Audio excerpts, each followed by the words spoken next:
warahmatullahi wabarakatuh.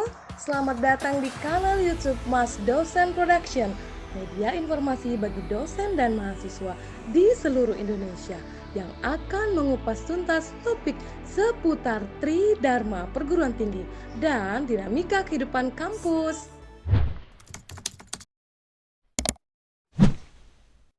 Assalamualaikum warahmatullahi wabarakatuh.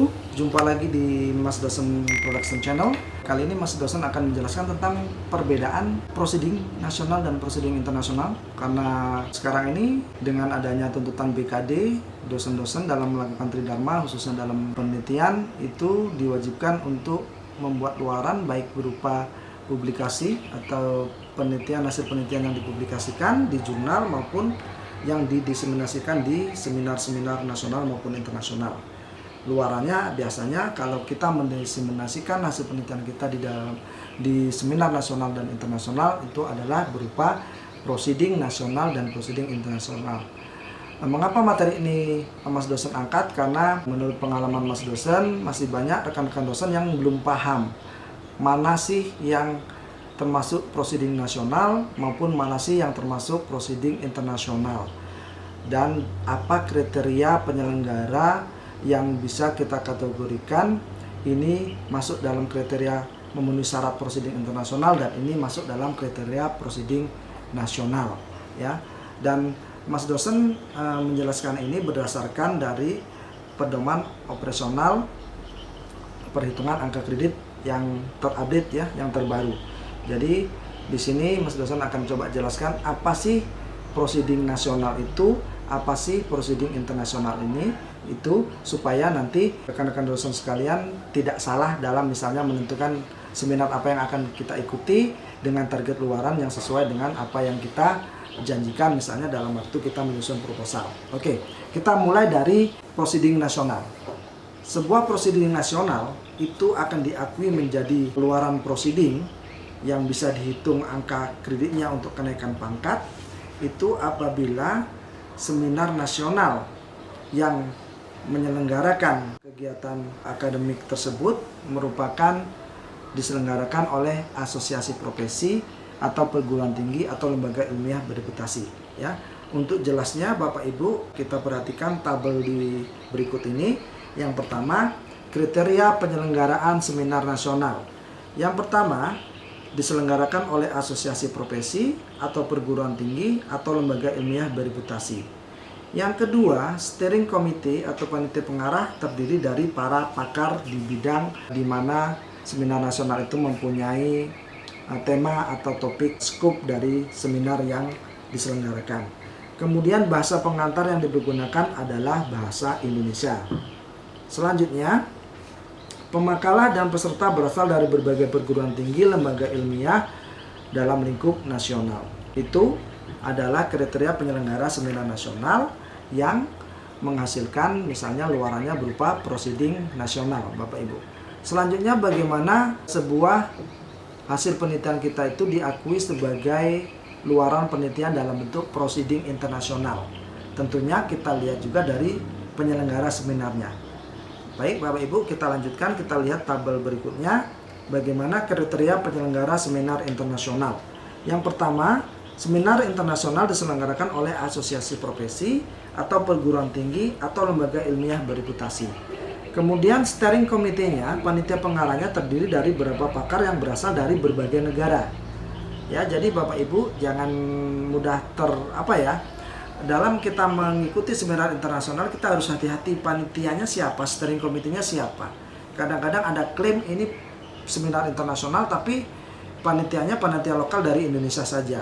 Jadi tidak bisa diakui sebagai sebuah seminar internasional dan prosedurnya secara tidak langsung juga tidak bisa diakui menjadi proceeding internasional karena syarat steering committee atau panitianya tidak terpenuhi karena syarat dari penyelenggara seminar internasional itu steering committee-nya adalah terdiri dari pakar di bidangnya dan berasal dari berbagai negara. Kalau tidak salah minimal dari 3 atau 4 negara. Kemudian bahasa pengantar yang digunakan adalah bahasa PBB Bapak Ibu.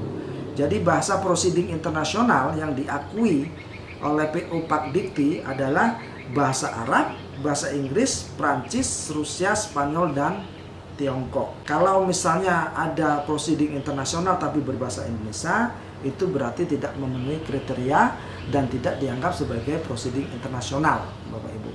Kemudian pembekala dan peserta berasal dari berbagai negara, paling sedikit 4 negara berbeda.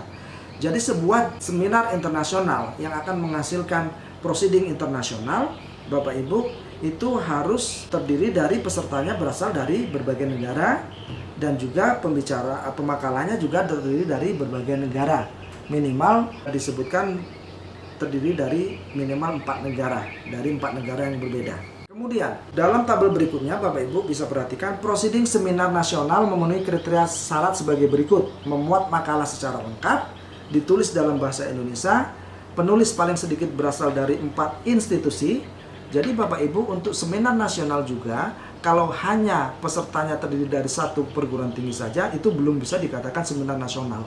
Seminar nasional yang baik itu terdiri dari 4 institusi di dalam negeri, ya. Jadi misalnya satu universitas menyelenggarakan seminar, pesertanya itu harus datang dari minimal ada 4 universitas lain yang ada di Indonesia. Jadi tidak boleh diklaim seminar nasional tapi hanya pesertanya hanya dari perguruan tinggi penyelenggara seminar tersebut. Itu bukan seminar nasional, namanya itu seminar lokal, Bapak Ibu. Oke. Kemudian para editor yang terlibat sesuai dengan bidang ilmu proceedingnya memiliki ISBN. Jadi Bapak Ibu, proceeding yang bisa diklaim sebagai proceeding nasional juga harus memiliki ISBN. Tanpa ISBN itu tidak bisa dianggap sebagai proceeding nasional dan tidak bisa digunakan untuk misalnya menambah kenaikan kredit untuk kenaikan jabatan fungsional Bapak Ibu. Jadi pastikan bahwa proceeding seminar yang Bapak Ibu ikuti itu ber-ISBN agar angka kreditnya bisa dihitung untuk membantu Ibu naik jenjang fungsional yang lebih tinggi. Kemudian diterbitkan oleh lembaga ilmiah yang berreputasi yaitu organisasi profesi, perguruan tinggi, dan lembaga penelitian. Proceeding harus diterbitkan oleh organisasi profesi atau perguruan tinggi atau lembaga penelitian, ya Bapak Ibu. Jadi bukan perorangan, bukan berupa misalnya percetakan atau penerbitan biasa. Kemudian proceeding yang diterbitkan sejak 30 Desember 2015 sampai ke sini wajib diunggah pada laman penyelenggara seminar, konvensi, atau laman penyedia elektronik proceeding. Jadi setiap orang yang mengakses itu sudah ada linknya, ya. Jadi mulai dari 2015 sampai sekarang itu proceeding wajib ada di link penyelenggara seminar. Jadi kapanpun Bapak Ibu akses, kapanpun asesor atau reviewer akses, itu ada di link website penyelenggara seminar. Kemudian Bapak Ibu kita lanjutkan ke tabel berikutnya, itu proceeding seminar internasional. Dikatakan memenuhi kriteria syarat sebagai proceeding internasional apabila 1. Ditulis dalam bahasa resmi PBB, bahasa Arab, Inggris, Prancis, Rusia, Spanyol, dan Tiongkok. Yang kedua, editor berasal dari beberapa negara sesuai dengan bidang ilmunya, terdiri dari minimal 4 negara. Kemudian penulis pada proceeding tersebut paling sedikit berasal dari 4 negara, jadi peserta pemakalah seminar internasional itu terdiri dari 4 negara minimal. Kemudian sama seperti proceeding nasional, proceeding internasional ini juga harus memiliki ISBN. Kemudian proceeding yang diterbitkan sama sejak 30 Desember 2015 ke atas itu harus wajib menautkan link proceedingnya pada website penyelenggara seminar. Dan proceeding yang diterbitkan sebelum 30 Desember 2015 yang akan digunakan untuk kenaikan pangkat Bapak Ibu sekalian itu di-scan, di-download, dan diunggah ke repository perguruan tinggi di mana Bapak Ibu mengajar. Jadi nanti reviewer atau asesor bisa melacak di repository. Tapi bagi yang sudah terbit di atas tanggal 30 Desember 2015 itu harus bisa dilacak di link website penyelenggara seminar internasional yang Ibu Bapak ikuti sekalian. Jadi Bapak Ibu itu saja ya pembeda antara proceeding seminar nasional dan seminar internasional, syarat-syarat proceeding seminar nasional dan seminar internasional, dan bagaimana kriteria yang nanti harus dipenuhi oleh sebuah proceeding nasional dan internasional agar nanti proceeding yang Bapak Ibu hasilkan bisa secara maksimum dijadikan faktor atau penambah bagi Bapak Ibu yang ingin menaikkan jabatan fungsionalnya ke jenjang yang lebih tinggi. Jadi proceeding nasionalnya bisa bernilai maksimum dan proceeding internasionalnya bernilai maksimum. Dengan kriteria tadi, penyelenggara seminarnya harus sesuai. Seminar nasional ada syaratnya, seminar internasional ada syaratnya. proceeding nasional juga ada kriterianya dan proceeding internasional juga ada kriterianya. Jadi demikian saja, semoga dengan paparan singkat saya ini, dengan memperhatikan tabel-tabel yang sudah saya tampilkan tadi, Bapak Ibu jadi paham apa sih beda proceeding nasional dan proceeding internasional dan bagaimana posisi kriterianya dalam membantu Ibu untuk menambah poin untuk meningkatkan atau mengusulkan pangkat fungsional yang lebih tinggi. Terima kasih. Salam sukses dari Mas Dosen Production. Assalamualaikum warahmatullahi wabarakatuh.